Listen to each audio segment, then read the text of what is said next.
પણ પ્રશાંતભાઈ, જ્યારે આ સીબીઆઈની તપાસ ચાલીને એનો જે અંત આવ્યો, તો સીબીઆઈને એવા કયા પુરાવો મળ્યા જેના કારણે અધિકારીઓની ધરપકડ થઈ, નેતાઓની થઈ? નહીં, મોટાભાગની તપાસ તો હું એવું કહીશ કે ગુજરાત પોલીસે જ કરી નાખી હતી. સીઆઈડી ક્રાઇમ બ્રાન્ચ માટે બહુ અઘરું ટાસ્ક હતું, કારણ તો એક તો પહેલાં તો એ પોતે ગુજરાત પોલીસનો હિસ્સો છે અને એમને પકડવાના હતા, તપાસ કરવાની હતી પોતાના જ અધિકારીઓ સામે.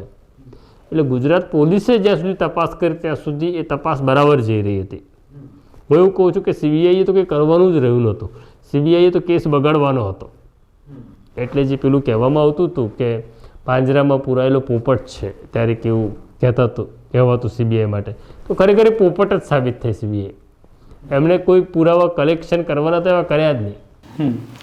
પછી તમે જેમ વાત કરી કે ભાઈ આ મોટાભાગે આ પોલીસે કીધું કે ભાઈ આ એ વખતના મુખ્યમંત્રી નરેન્દ્ર મોદીને મારવા માટે આ બધા આવતા હતા, તો પછી એ વખતે કેન્દ્રએ એની નોંધ લીધી હતી, પછી અહીંયા સિક્યુરિટી એમની વધારી હતી, એવું કશું પણ થયું હશે? ચોક્કસ. એટલે 2002ના તોફાનો પછી જે પ્રકારના આઈબી ઇનપુટ હતા, આપણે એવું પણ નથી કહેતા કે ઇનપુટ ખોટા હતા.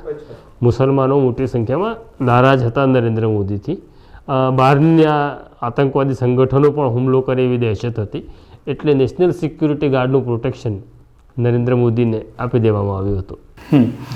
હવે તમે જેમ જે આ બધા દોરની આખી વાત કરી એમ, હવે અત્યારે જે જયંતે શરૂઆતમાં કીધું હતું કે ભાઈ હવે ફરીથી એક એન્કાઉન્ટરની પેલી એન્કાઉન્ટર તો એક જ થયું છે પણ ગોળી વાગી રહી છે આરોપીઓને, તો હવે એ ઘટનાને કેવી રીતે જોઈ રહ્યા છો તમે?